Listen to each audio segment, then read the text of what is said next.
हे हनुमान जी, आप सब जानते हैं, आप दुखों को हरने वाले हैं, आप केसरी नंदन हैं, आप माता अंजना के दुलारे हैं, आप राम के प्यारे हैं। आप कृपा करो प्रभु, मदद करो। हे हनुमान जी, मेरी मनोकामना को पूर्ण करो। हे हनुमान जी, आपका जन्म सिर्फ और सिर्फ राम काज के लिए हुआ है, लेकिन मुझे क्षमा करें, मैं अपने काज करने के लिए आपको कह रहा हूँ। हे प्रभु, यह मेरी मजबूरी है, मुझे क्षमा करें, मेरी मनोकामना को पूर्ण करे। दोस्तों, अगर आप हनुमान जी से कोई भी मनोकामना मांगते हो तो यह आपको जरूर बोलना चाहिए, क्योंकि हनुमान जी का जन्म सिर्फ और सिर्फ राम काज करने के लिए हुआ है, हमारे कार्यों को करने के लिए नहीं। लेकिन फिर भी वह अपने भक्तों की मदद करते हैं और वह इतने दयालु है। तो दोस्तों, आज की इस अनुभव को सुनने के बाद आप हैरान हो जाओगे किस प्रकार हनुमान जी ने अपने इस भक्त को इस महासंकट से बाहर निकाला। सभी भक्तों को मेरा जय श्री राम। मेरी उम्र 31 साल है। मैं कन्नौज डिस्ट्रिक्ट की रहने वाली हूँ और बदायूं में पोस्टेड हूँ, फॉरेस्ट गार्ड पद पर। अगस्त 2022 में मेरे पति और मेरे बीच में झगड़ा हो गया एक लड़की को लेकर। तब हम दोनों के बीच बातचीत होना बंद हो गई। फिर हम दोनों अलग अलग रहते थे, पति बिजनेस के कारण और मैं अपनी जॉब के कारण। मेरे पति मुझसे डिवोर्स लेना चाहते थे और वह एक पल भी मेरे साथ नहीं रहना चाहते थे। मेरा रो रो कर बुरा हाल हो गया था, बस अपनी ड्यूटी कर पाती थी। मैं डिप्रेशन में चली गई थी, मैं बहुत बुरे डिप्रेशन में चली गई। दिन रात रोना ही होता था। मैंने घर वालों के खिलाफ शादी की थी, कोर्ट मैरिज। मेरे पति के बर्ताव ने मुझे पूरी तरीके से तोड़ दिया था। कोई भी बेबी नहीं था, मैं बिल्कुल अकेली थी। बस प्रभु से दिन रात यही प्रार्थना करती थी कि सब कुछ ठीक हो जाए हम दोनों के बीच में। लेकिन 2 महीने हो गए, कुछ भी ठीक नहीं हुआ हम दोनों के बीच में।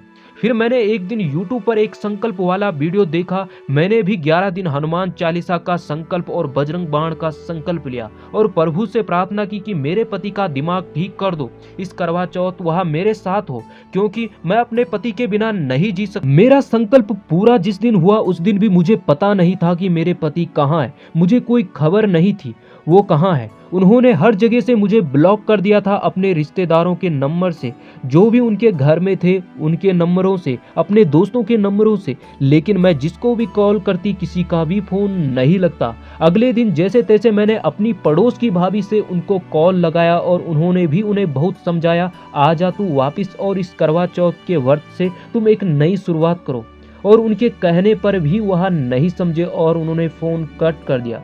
फिर शाम के समय मैंने अपने पति के दोस्त को कॉल लगाया उनसे पता करने के लिए कि मेरे पति कहाँ है। तो उन्होंने कहा कि भाभी वह अभी मेरे साथ है, आप आ जाओ और हम इस समय इलाहाबाद में है और आप स्टेशन आ जाओ, मैं आपको स्टेशन लेने पहुंचाऊंगा। मैं आपके पति को नहीं बताऊंगा कि आप आ रही हैं। मैं खुश हो गई। लेकिन मैंने फिर थोड़ी देर बाद इलाहाबाद जाने से पहले उनको कॉल किया, लेकिन उनके दोस्त ने भी कॉल नहीं उठाया। मैंने बार बार कॉल किया और मैं रोने लग गई। फिर मैंने हनुमान जी से प्रार्थना की कि प्रभु मदद करो, मैं तो बचपन से आपकी पूजा करती आ रही हूँ और फिर मेरे साथ ऐसा क्यों हो रहा है। करीब 10 बजे रात मैंने उनके दोस्त को कॉल किया और उनसे कहा कि वह कहाँ है। तो उन्होंने कहा कि वह यहाँ नहीं है, अच्छा हुआ आप नहीं आई। यह देखकर मैंने फोन कट कर दिया। फिर मैंने किसी से उनकी लोकेशन पता करवाई उन दोनों की, और वह दोनों एक ही जगह थे। उन्होंने झूठ बोला था मेरे पति के कहने पर मुझे।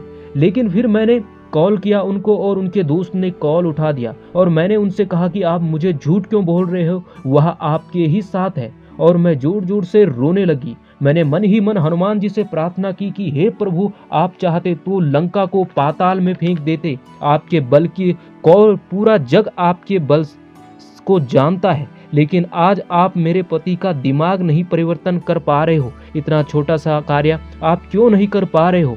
मेरा इतना कहते ही मेरे पति ने अपने दोस्त से फोन लिया और कहा कि तुम चुप हो जाओ, और वह मुझे चुप कराने लगे और कहने लगे रो मत और तुम टेंशन क्यों ले रही हो, मैं कल नहीं आ पाऊंगा, मैं परसों आऊंगा।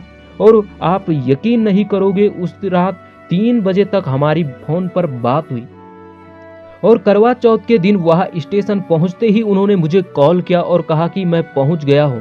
और उसी दिन से मेरे पति और मेरे बीच में बिल्कुल सब ठीक हो गया और आज तक बिल्कुल भी लड़ाई नहीं हुई। यह मेरे हनुमान जी की ही कृपा थी जो मेरे पति को उन्होंने सद्बुद्धि प्रदान की। अंत में मैं इतना ही कहना चाहूंगी कि अगर सच्चे मन से भगवान से कुछ भी मांगा जाए तो वह आपकी मनोकामनाओं को अवश्य पूर्ण करते हैं। और हमेशा अपने प्रभु पर हमें अटूट विश्वास रखना चाहिए। तो दोस्तों, देखा आपने किस प्रकार हनुमान जी ने अपने इस भक्त को इस महासंकट से बाहर निकाला। तो दोस्तों, एक ऐसे ही सच्चे अनुभव के साथ फिर मिलेंगे एक नए वीडियो के लिए। तब तक के लिए जय श्री राम।